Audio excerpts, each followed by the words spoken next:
ரசூல் ஸல்லல்லாஹு அலைஹி வஸல்லம் அவர்கள் திருமணத்தை எளிமையாக நடத்துவதற்கே நமக்கு ஏவி இருக்கிறார்கள்.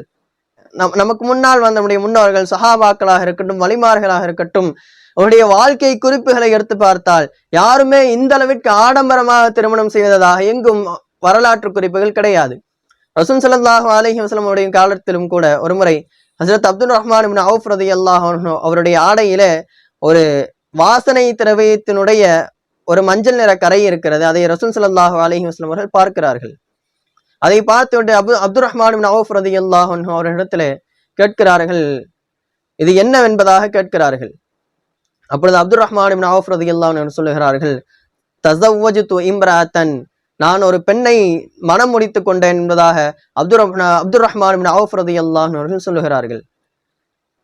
பிறகு ரசூல் ஸல்லல்லாஹு அலைஹி வஸல்லம் அவர்கள் அந்த பெண்ணிற்கு நீங்கள் மகராக என்ன கொடுத்தீர்கள் என்று கேட்கிற பொழுது, ஒரு பேரிச்சம்பழ கொட்டை அளவு தங்கத்தை நான் மகராக கொடுத்தேன் என்பதாக அப்துல் ரஹ்மான் இப்னு அவுஃப் ரலியல்லாஹு அன்ஹு அவர்கள் சொன்ன பின்னால், ஒரு ஆட்டை அறுத்தாவது நீங்கள் வலிமா கொடுங்கள் என்பதாக ரசூலுல்லாஹி ஸல்லல்லாஹு அலைஹி வஸல்லம் அவர்கள் சொன்னார்கள்.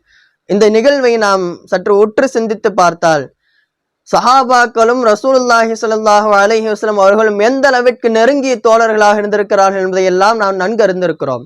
அப்படி இருக்க ரசூல் ஸல்லல்லாஹு அலைஹி வஸல்லம் அவருடைய தோழர் அப்துல் ரஹ்மான் இப்னு அவுஃப் ரலியல்லாஹு அன்ஹு அவர்களுக்கு திருமணம் நடந்தது ரசூல் ஸல்லல்லாஹு அலைஹி வஸல்லம் அவர்களுக்கே தெரியாமல் இருந்திருக்கிறது. ரசூல் ஸல்லல்லாஹு அலைஹி வஸல்லம் அவர்களாக சென்று அப்துல் ரஹ்மான் இப்னு அவுஃப் ரலியல்லாஹு அன்ஹு கேட்ட பின்னால் எனக்கு இது போன்று திருமணம் நடந்து விட்டது என்ற செய்தியை சொல்லுகிறார்கள் என்றால், அன்றைக்கு சஹாபாக்கள் எந்த அளவிற்கு எளிமையான முறையிலே திருமணம் செய்திருப்பார்கள் என்பதை நாம் சிந்திக்க கடமைப்பட்டிருக்கிறோம்.